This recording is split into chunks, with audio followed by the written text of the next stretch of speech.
In recent months, a subtle shift has begun to pulse around Emma Chamberlain's podcast, capturing the imagination of thousands of listeners.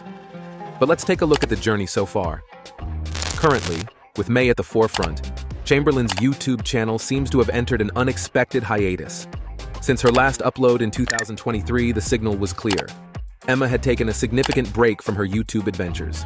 In interviews, she openly talked about her struggle with creative dissatisfaction in the content she was producing, with burnout and the need for a break from the platform she practically grew up on. Instead of continuing with YouTube, Emma directed her attention to her podcast, her coffee company, and explored the world of fashion more deeply. In April 2019, she launched the Stupid Genius podcast, a solo initiative where she discussed a varied range of topics, from her feelings and mental health to friendships and relationships. Eventually, she rebranded the podcast as Anything Goes. The podcast, exclusively available on Spotify, has attempted various approaches to diversify content. Emma brought in authors, motivational speakers, designers, and therapists. However, most episodes are solo recordings where she opens up about her personal experiences, sharing the discoveries she has made over the years about life. Her podcast episodes have gone viral on TikTok, with users frequently incorporating clips to illustrate different aspects of their lives. Here are some snippets from her podcast that have resonated with listeners. Now, returning to the present, we observe how listeners are grappling with questions related to the depth and current relevance of the podcast.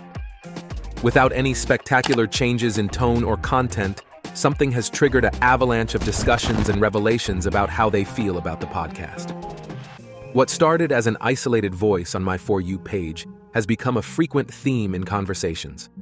It's fascinating how, in the absence of major changes, listeners are starting to explore issues and share thoughts and feelings. Emma, in her discussions, seems to offer authentic perspectives and personal discoveries.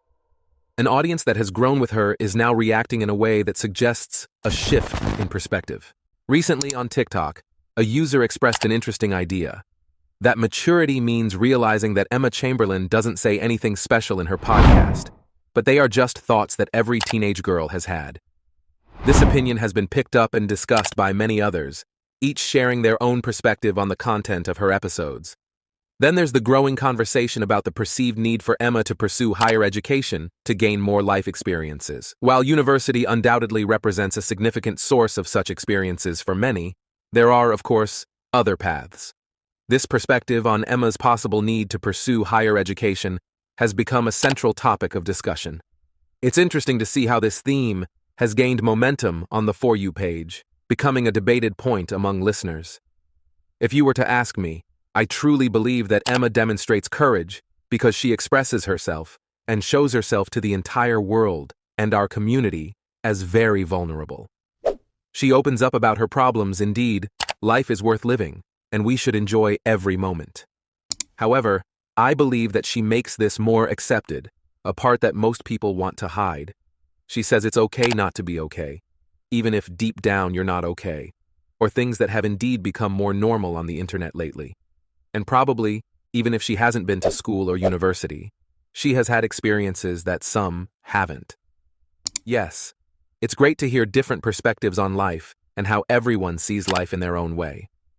From my point of view, I think she brings good content because usually with famous people, we start comparing ourselves and saying how well they're doing when, in fact, everyone has their own problems for which they seek answers. So returning to the initial question, what triggered this shift in perspective? Is it about the evolution of Emma Chamberlain's life or the evolution of her audience? One thing is certain, beyond the changes or their absence, people are beginning to express their desire to rediscover the connection and relatability that initially drew them to Emma. It's fascinating to see how the podcast, while remaining a space of sincerity and authenticity, becomes the subject of such extensive discussions. However, this open conversation is also a reflection of the inevitable evolution that content creators and their audiences undergo over time. So, as the audience continues to voice their thoughts and feelings on various platforms, one thing is for sure. Emma Chamberlain's story and her podcast have not reached their conclusion yet. It remains to be seen how this relationship will further develop and how the story Emma shares with her online world will unfold.